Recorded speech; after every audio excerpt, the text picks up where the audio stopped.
Up next, we have Mrs. Sangeeta Nundah, coordinator at the Ministry of Gender Equality and Family Welfare, Mauritius. She currently works at the Child Development Unit. She conducts training of officers, organizes workshops and seminars on child development, protection, and other early childhood development issues. Mrs. Nundah.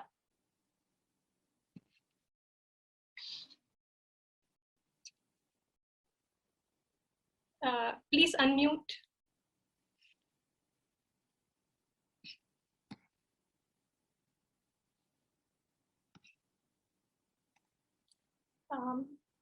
Please unmute her, the tech department.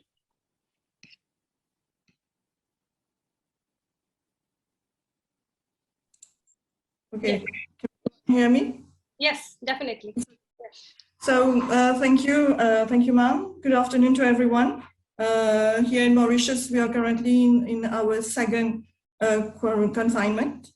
The first confinement was in March of last year till May. And then since the 10th of March, and we are currently in the confinement, it will be going on till I guess the end of April. And it's been quite an experience. And we are working directly with children, so we are in the field. I just wanted to say that I rightly agree with the other participants. And I really would like to point out some new points, adopt some new issues. You know, when we say the pandemic with this resultant confinement has had a direct psychosocial impact on the lifestyle, the education, the emotional well-being of children.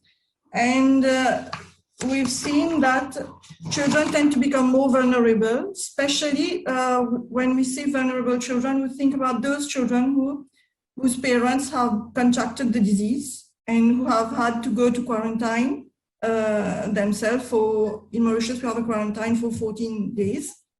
And this has had a very, quite an impact on the psychological, the psychology of the children. And also we've seen that not many parents also, we have many single-headed families whereby the strain of confinement, reduction of income, and social isolation, as well as stress-related violence, which we've seen have increased a bit, tend to have a higher incidence on children. And one of the participants said something about children with disabilities also. And we have tended to, when we talk about children, we tend to forget about children with disabilities. There are learning disabilities and physical disabilities. Many of these children used to go to specialized institutions, but with the confinement, they are having to stay at home. And this is quite a stress for the parents and the children as well. And also the hospitals have become a place where they can get the disease. So many children who have health issues also are finding it difficult to attend health services. There is also the thing about the uncertainty on the financial and health front, and the stress at home has brings about quite a bit of violence as well. And this tends to affect directly children. And also anxiety, we've seen that anxiety and overthinking about what lays ahead as regards their educational prospects tend to add up to the emotional imbalance that can have a deep impact on their current and future social interactions, because social isolation and physical inactivity as it is they are experiencing these days tend to have both physical and psychological issues that can affect their adult lives as well. Then the thing about parents being at home, we've seen that many parents, when they are at home, they tend to stay in front of the laptops and in front of using their mobiles most of the time. So they have even less time to devote to the children. And you will see children just roaming around in the house. And I guess this is a worldwide phenomenon. And children are left to their own devices, which tend to get them to use social media more and to be involved in games, online games, which can have a very adverse impact on their psyche, and also can get to be victims of bullying. Get them to be victims of bullying and even victims of online grooming, which is something that is quite rampant these days with so many children online. Also, previously, both parents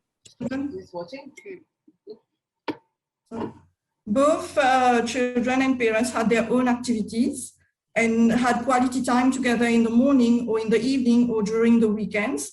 But now with everyone staying at home for the whole day, new paradigms have to be thought and implemented, which can sometimes prove to be difficult as both parents and children are not really prepared for that. And then someone said something about loss of freedom. I guess also children in Mauritius and even around the island, they are used to going about their own activities, going to tuitions, going to school, or even leisure and social activities. Now they have lost that freedom. And also they are under the watchful eye of the parents or members of the family during the whole day. And this has been going on for more than 1 month in Mauritius here. And this perhaps we have to prepare ourselves. We have to think, what are we going to do for these children, how to prepare and how to work with them at home. And here I see perhaps the teachers, the parents, or even the authorities, we have to really think about such a thing. There is also the issue of children in alternative care. We haven't talked much about it, but there are many children who are not currently with their families. They are in shelters, in residential care institutions. These are children victims of violence or children with behavioral issues who are in institutions under court orders. And having a confinement, being quarantined, these children are not being able to go to school. They are not having much in terms of interactions. They are not having much in terms of visits and interactions also with their parents and members of their families. So this is also something that tends to get them to be more vulnerable. Now about the impact and isolation. School closure, lack of outdoor activities, aberrant diet. Because what happens is during when there is confinement, the parents are at home, people tend to eat more and also lots of junk food. And then there is the disruption in the sleeping habits also and exposure to disharmony at home. Parents are stressed out, the children are also stressed out themselves, and excessive use of screen. This also disrupts the children's usual activities. As regards the role of parents and teachers, frankly, we've been seeing the types of cases that have been reported since the confinement came into play. There have been mostly cases of parents not knowing what to do with their children, and verbal abuse has been a bit on the increase. But the role of the parents is to treasure children and to ensure that there is adequate social interaction in terms of communication with them on issues. Firstly, we have to communicate with the children on the issues related to the COVID pandemic itself, and spending quality time to reinforce the emotional connections and keeping them occupied through lessons, collaborating into household works. I really agree with the panelists that came before me, and putting in place social and recreative activities. So we have to get them to relax and to bring forth a positive atmosphere in the home. Also, we have to prepare our children to restart school, because the parents they have much time that they are spending with the children, and we have to encourage the children to try on the protective masks, because we have to be frank, this is the new normal. So when the children are probably going to go back to school, and this is everywhere around the world, they are still going to have to wear the mask, which some children really find difficult. And we have to encourage them to think about ways to bond and stay connected with their friends, cousins, and even teachers. Previously, there were the extended families, but now with everyone settling around separately, we see that these confinements have brought forth the problem of social isolation. Previously, you had the grandparents, you had the cousins, you had everyone around, but now we see that mostly it is two parents and their children in the household, and this also tends to create to enhance the social isolation thing. Then, as regards the role of teachers,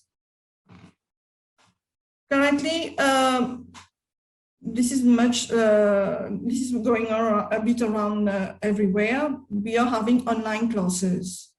But what the teachers are mostly doing is that they are focusing only on the educational materials.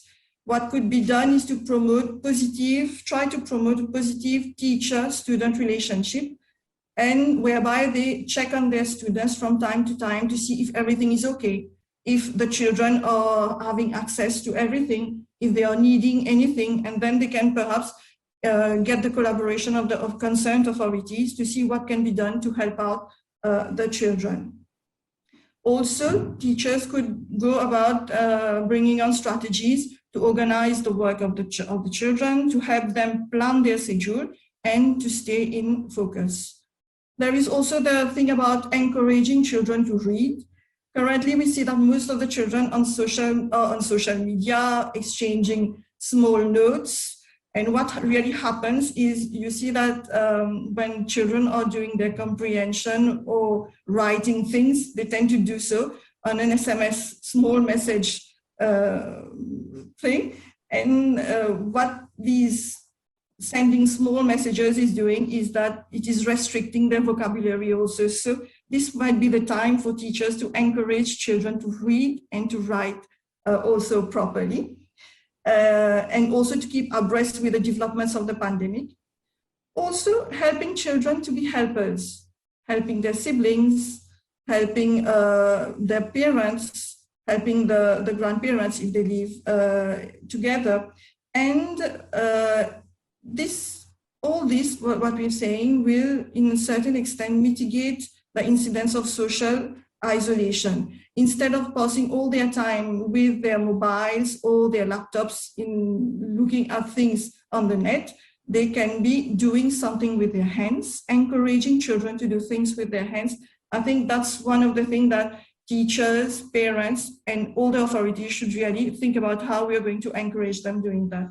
As regards society, I think there is need for increased awareness through the TV, radio, and other social media platforms on the pandemic, get them to know what's happening, what are the developments, and keep them occupied in healthy ways.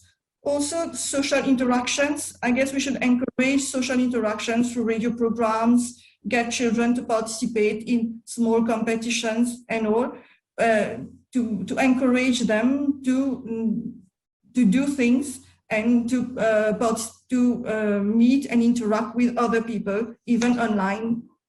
I guess that's the hard way, but we have to do it. As regards the use of technologies, almost every children around the world have access to technology in terms of mobile phones, tablets, laptops, high-end gaming systems, and the internet has also become accessible to many. The pandemic, with the confinement, has amplified the use of technology by almost everyone, especially children.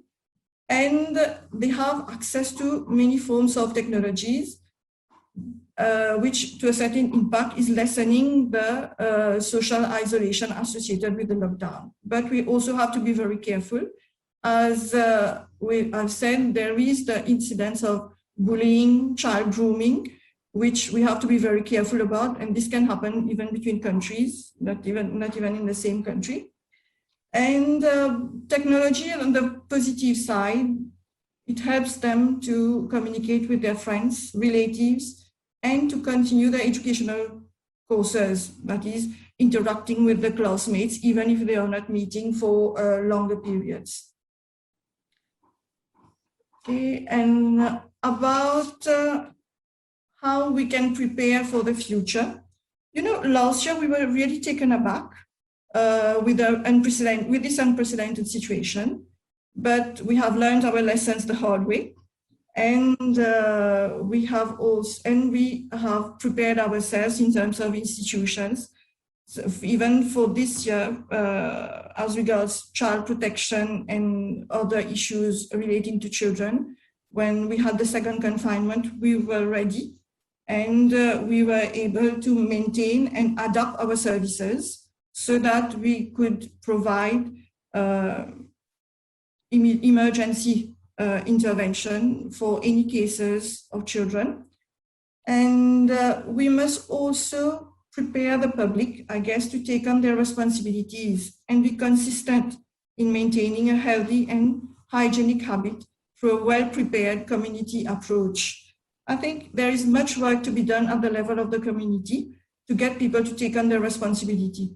Also, there is a great need to promote research. We need to have much in terms of research on several issues, not only on the physical or mental impact of the pandemic, but also on how to prepare children and how to prepare our children in the post-COVID pandemic confinements, and to regain a measure of balance also, and a measure of naturalness, we have to say.